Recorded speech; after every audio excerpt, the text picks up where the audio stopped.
जो 20/2 को माननीय राज्यपाल महोदया के अभिभाषण पे के समर्थन में वरिष्ठ सदस्य इस सदन के नीलकंठ तिवारी जी ने जो धन्यवाद प्रस्ताव ज्ञापित किया उनके समर्थन में, और साथ ही वरिष्ठ सदस्य नीरज बोरा जी ने उसका समर्थन किया। मैं भी पूरी तरीके से आदरणीय राज्यपाल महोदया के उस अभिभाषण का हृदय समर्थन करता हूं।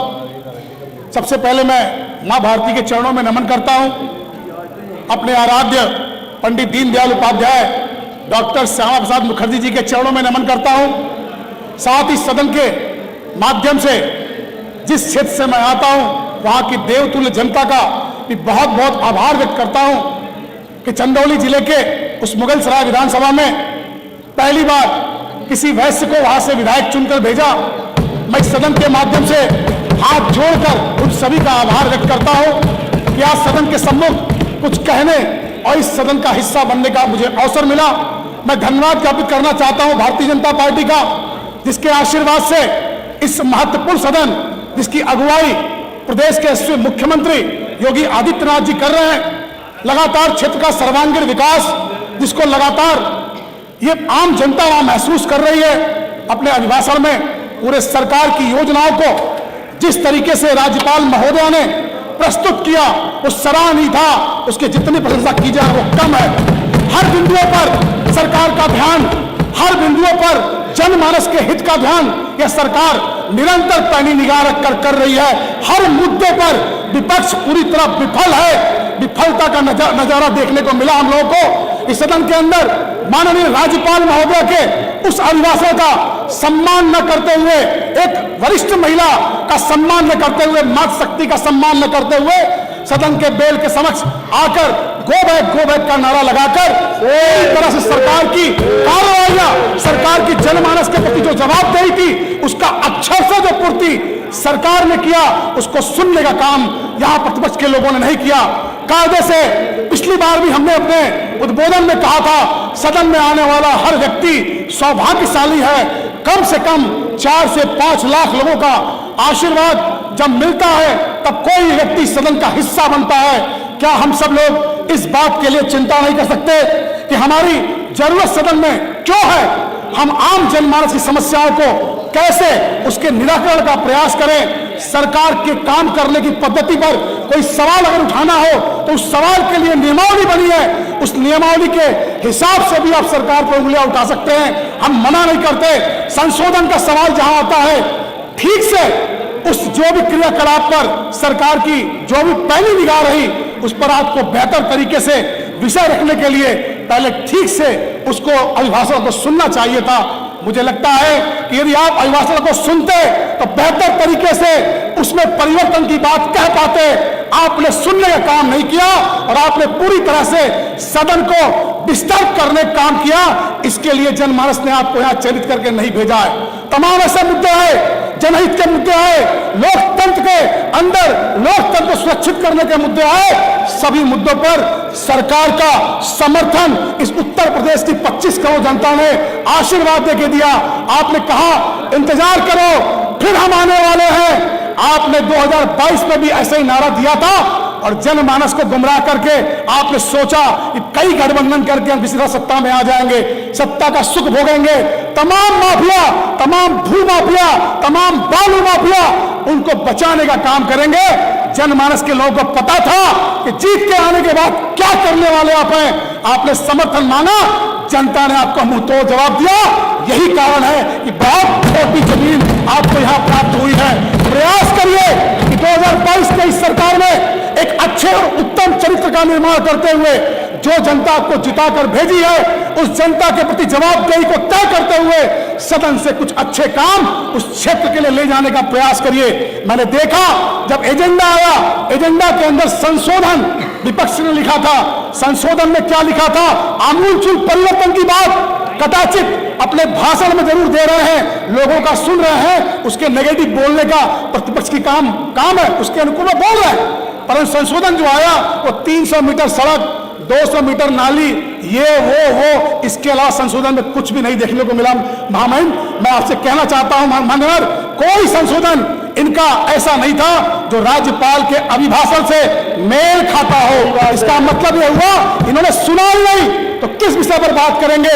ये भारत देश जो उत्तर प्रदेश, उसका हृदय जो है, ये ऑलरेडी सांस्कृतिक राजधानी के रूप में काशी, जिसका जीर्णोद्धार तो छोड़िए, काशी को नवीनतम करने का सौभाग्य भी इसी योगी सरकार को जाता है। जो आस्था का केंद्र हमारा है, अयोध्या के अंदर इन्हीं लोगों ने कार सेवकों पर गोलियां चलवाई थी, उतार दिया था। वही ये सरकार ने उन्हीं कार सेवकों को, जो उनके घर से जिंदा है, जिनकी एक उम्मीद थी कि राम मंदिर का निर्माण होगा, इन लोगों ने कहा कोर्ट के फैसले को आने दो।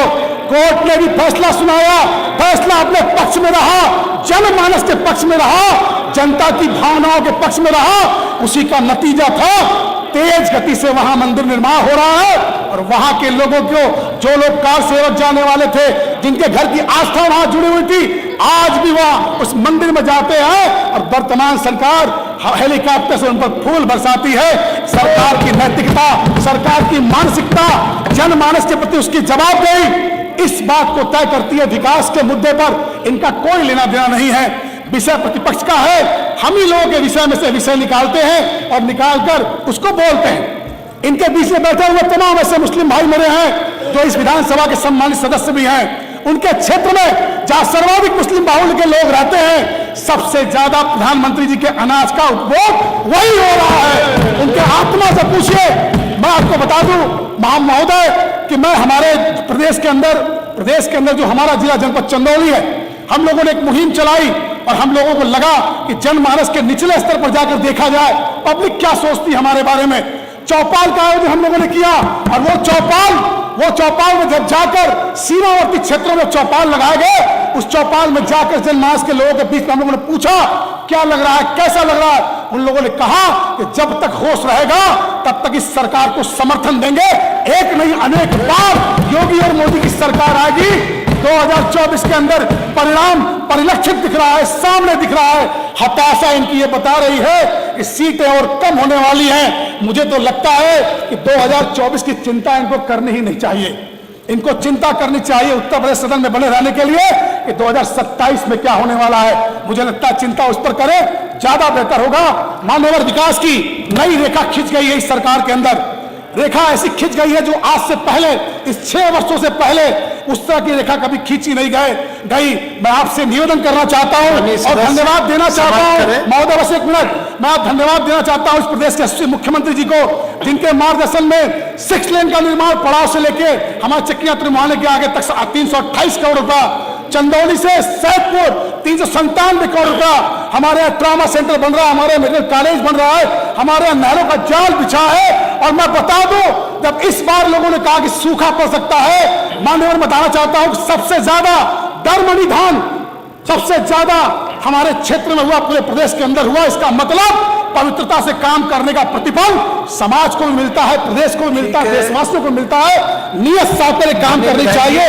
उसी कड़ी में मैं अपने क्षेत्र के विकास को लेकर 1-2 बिंदुओं को मैं आपके सामने नोट करना चाहता हूं। सर्वाधिक विकास हुआ, इसमें हमारे यहाँ जनपद चंदौली के अंदर प्रमुख मार्केट मुगलसराय है, पंडित दीनदयाल उपाध्याय नगर, वहां इतना क्वाइट प्लेस है। इस सरकार में इतनी ज्यादा शांति है कि तमाम लोग बिहार और बंगाल से भी आकर हमारे मुगलसराय में आवास बनाकर रहते हैं। जाम की स्थिति बढ़ती चली जा रही है। हम लोगों ने मांग किया था, मैं मांग सदन के माध्यम से करता हूं कि एक सुभाष पार्क से चकिया त्रिमुहानी तक एक ओवरब्रिज, एलिवेटेड पुल का निर्माण अगर हो जाता तो बहुत मेहरबानी होती। साथ ही हमारे नगर पंचायत चंदौली, जो नगर पंचायत का 75% आबादी हमारे नाला, सरकारी नाला एक है सिंचाई विभाग का, उसी से वो पूरा ड्रेनेज का पानी निकलता है, वो अभी जल स्थिति में हो गई है। मैं आपसे निवेदन करूंगा कि उस नाले के अंदर ह्यूम पाइप डलवाकर इंटरलॉकिंग अगर लग जाए तो बहुत मेहरबानी होगी। हमारे महोदय मैं कहना चाहूंगा कि हमारा जिला, महोदय बस एक मिनट, हमारा जिला कृषि प्रधान जिला है। वहां पर चारों तरफ पानी की जाल बिछी हुई है। हमारा एक क्षेत्र जो बबरी से चंदौली वाला क्षेत्र है, उसमें हमारा माइनर नारायणपुर लिफ्ट कैनाल से एक पक्की माइनर बनाकर बबरी से चंदौली क्षेत्र में अगर पानी की व्यवस्था सुचारू से कर दी जाए तो मुझे लगता महोदय बहुत बड़ी समस्या हमारी हल हो जाने वाली है। हमारा ग्राम सभा बबरी है, बबरी के अंदर एक विकास खंड की नितांत आवश्यकता है। विकास खंड होने से वहां के आसपास के 100 गांव हमारे विधानसभा के प्रभावित होंगे। महोदय, पूर्व भी मैं आपसे अनुरोध करना चाहता हूं कि उसको इस व्यवस्था में शामिल कर अगर पूर्ण करा दिया जाए तो बहुत बड़ा काम हो जाएगा हमारा। हमारे विधानसभा के अंदर रोडवेज, हमारे विधानसभा का क्षेत्र मुख्यालय का क्षेत्र है चंदौली, उस मुख्यालय पर अगर रोडवेज बस की समय हो गया, बात कही गई थी, समय से अधिक बोल चुके हैं, टर्मिनल की बात कही गई थी, उसकी स्थापना कर दी जाए। ठीक है, बिहार बंगाल को हम उसको जोड़ लेंगे तो हमारी आर्थिक स्थिति भी मजबूत हो जाएगी। महोदय, मैं अंत में यही कहना चाहूंगा, राज्यपाल महोदय के भाषण का पूरा समर्थन करता हूं हृदय से, और यह सरकार अनवरत चलती रहेगी। विपक्ष अपनी संख्या को बचाने की चिंता करे। मैं बहुत समर्थन के साथ अपनी वाणी को विराम देता हूं। जय हिंद, जय भारत।